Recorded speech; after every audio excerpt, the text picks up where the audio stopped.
because there are thousands of these families. And joining us now tonight are 9 brave Americans whose loved ones were killed by illegal immigrants, the ones you're saying manufactured crisis, including Wendy and DJ Corcoran. Their son, Pierce, 22 years old, was just killed this past December 29th by a suspected illegal immigrant in Knoxville. He was driving on the wrong side of the road, wrong side of the highway. 22 years old. We're also joined by Laura Wilkerson. Her son, Joshua, was beaten and strangled and set aflame on fire by a classmate who was in this country illegally. Joshua was 18 years old. Then we have Steve Ronnebeck. His son, Grant, he was raising money for college. He worked overnight in a convenience store, shot by an illegal immigrant robbing the store where Grant was working overnight, the midnight shift. Agnes Gibney is also with us. Her son, Ronald da Silva, was shot in a driveway by an illegal immigrant gang member who had previously been deported. And let's introduce Michelle Root. Her daughter, Sarah, was killed by an illegal immigrant who was drunk driving, and he disappeared after posting bail. Why did he get bail? We're also joined by Marianne Mendoza. Her son, Police Sergeant Brandon Mendoza, was killed by a drunk driver in the country illegally, an immigrant in a head-on collision. Also with us, Maureen Maloney. Her son, Matthew. Denise was literally killed by an illegal alien who was drunk driving. And lastly, we introduced Sabine Durden. Her son, Dominic, was killed in a collision by an illegal immigrant who had 2 prior DUI convictions, and Dominic was a 911 dispatcher. Maureen and Sabine are angel moms who serve as directors for advocates for victims of illegal immigrant alien crime. And they all join us. Thank you all for coming. Anything worse? Just a general question. I'm a parent. I have 2 kids. I don't think there's anything worse than losing your son or daughter, right? It's not natural. We don't bury our kids, right? And I've met many mothers and fathers of servicemen and women. They go through this, but they know they're going into a risk. When you find out that it's somebody that was already in the criminal justice system and they're here illegally, in your case, you're like the newest member of this club that nobody wants to be a part of. And you just lost your son, right, Wendy, on the 29th? Right. 29th of December. First, how are you guys holding up? This is still new to you. I think we're still numb, still in shock about it to a degree, and then finding out so many people are hurting over the same thing. I mean, it's just painful. Yeah, it is very painful. Every day you wake up with it's there. The reality hits every morning that it is real. That's the hard time. Mm-hmm. That's the hardest time in the morning when you wake up. When you wake up, you feel like you're going to wake up from a bad dream, and then the tears come and you realize it's real. 14 years the driver in this case was in the country? He had every opportunity to do the right thing and come here legally and become a productive citizen, but he chose not to. And what about his past criminal record? They won't reveal it? What? Well, they're saying that there is no criminal record. That's how he was able to stay here for this long, because there was nothing. Yeah. That they know of. Laura, I've known you now. You've done a lot of interviews with me over the years. Good to see you. Good to see you. Your son was only 18 years old. Yes. Brutally beaten, murdered, set ablaze. Yes. Tell us that story.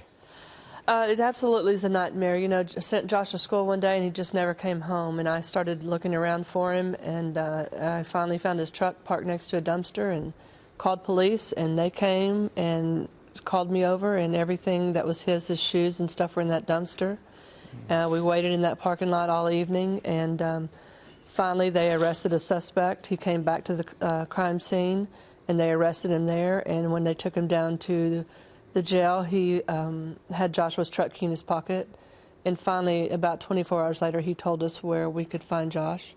And he'd been set afire after being brutally beaten. Yep, he bound him up with 13 ropes around his neck and to the back of his hands behind his back, and through a belt loop, and then to his feet, tied him up so he could carry him.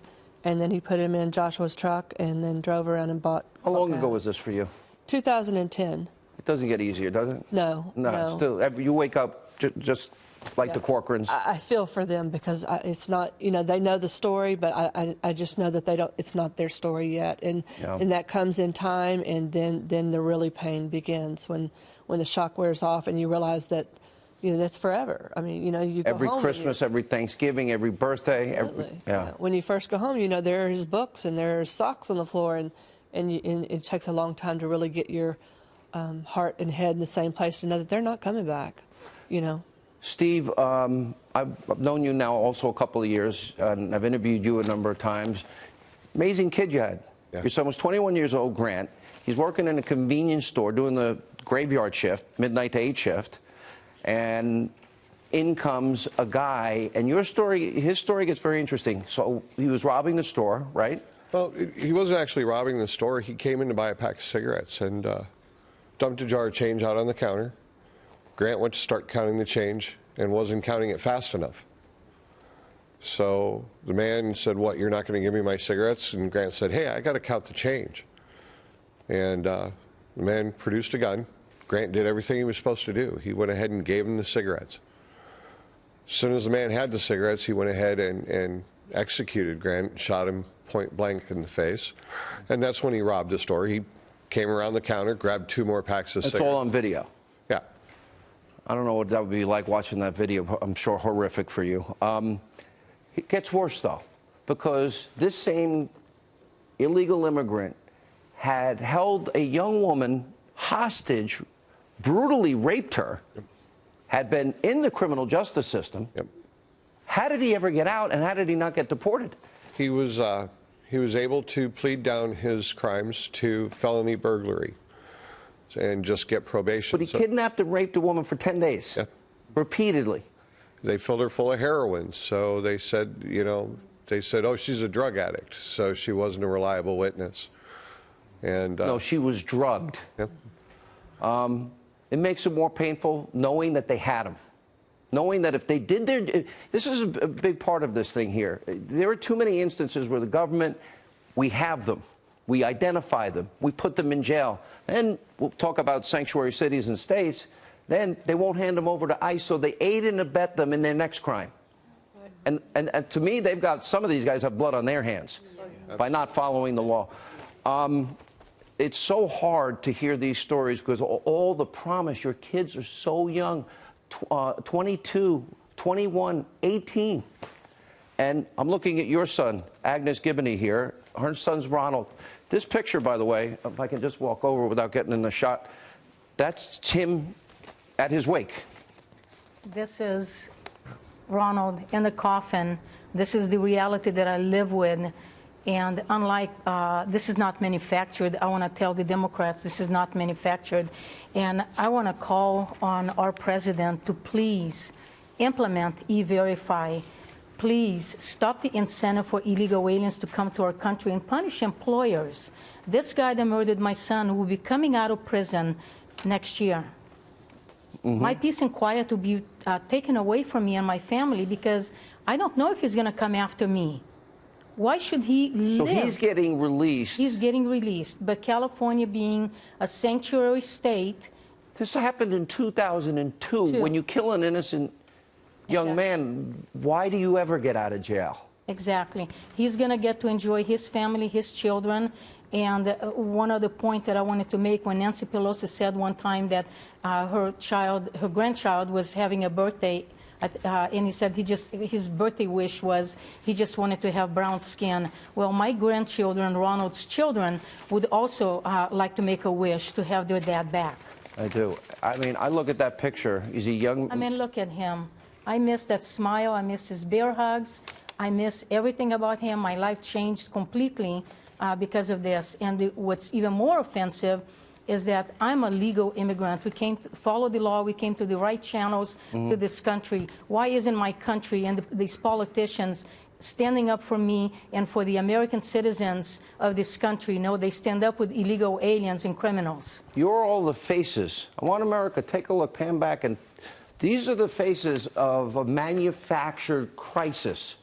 That's what the media says about all of you and all of your experiences. Manufactured?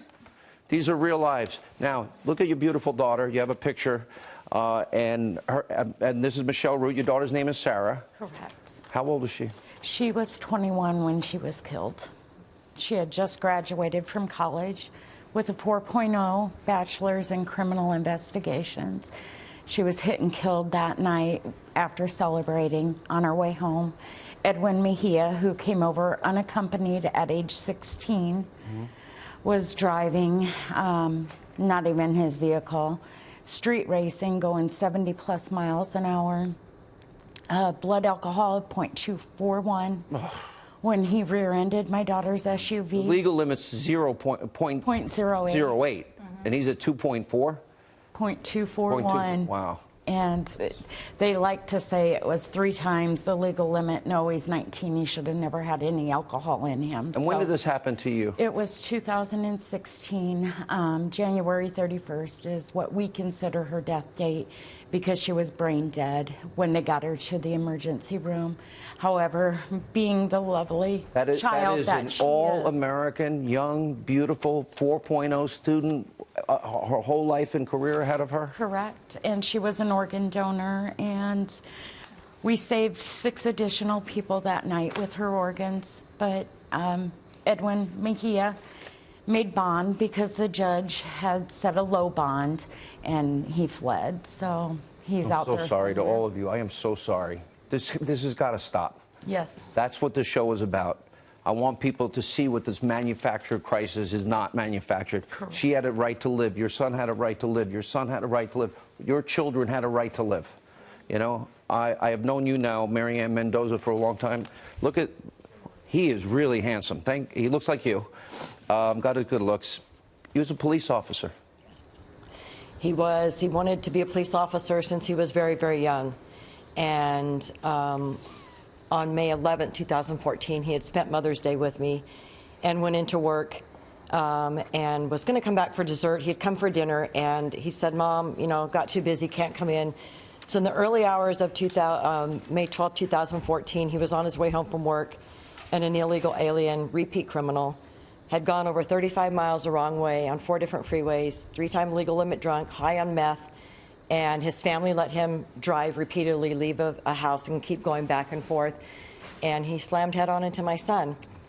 And I got a call at 2:45 in the morning from Afghanistan from a fellow Mesa officer who was also Air National Guard telling me, Mom, he's been in a terrible accident. And I kept trying to call his phone and he wasn't answering. And then my worst nightmare, the doorbell rang and it was Mesa Police to come and take me to the hospital, and Brandon died. I've tried to put myself in your shoes. I think parents can do that. This is the one thing I don't think you recover from. No. I don't care how strong you think you are. You're not going to recover from this. No. And this is not a manufactured crisis.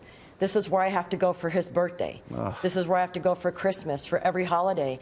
And just as recent as, and Michelle was at my house in Phoenix, I got 3 people contacting me 4.5 years later talking about the things that my son had done for them. This has been a continual for 4.5 years. So this wasn't just a loss to me, Sean. This is a loss to my whole community. Does the media ask you for interviews, many in the media? I know I've interviewed you many times, and a number of you've been on many times. We don't fit the narrative. Right. You don't get it. They don't want to hear the story. No. And then they arrogantly go on TV. You know how I feel about. Yep. One more picture. Oh, yes, ma'am. This is 330 miles of our southern border in Arizona. 330 miles. And if the liberal politicians think this is going to keep criminals out of our country, they're insane. Insane. Insane, insensitive, cruel, callous, and in the sense, sanctuary cities and states, from that moment forward that they release people and don't deport them and follow the law, they're aiding and abetting the next crime, in my opinion. I agree.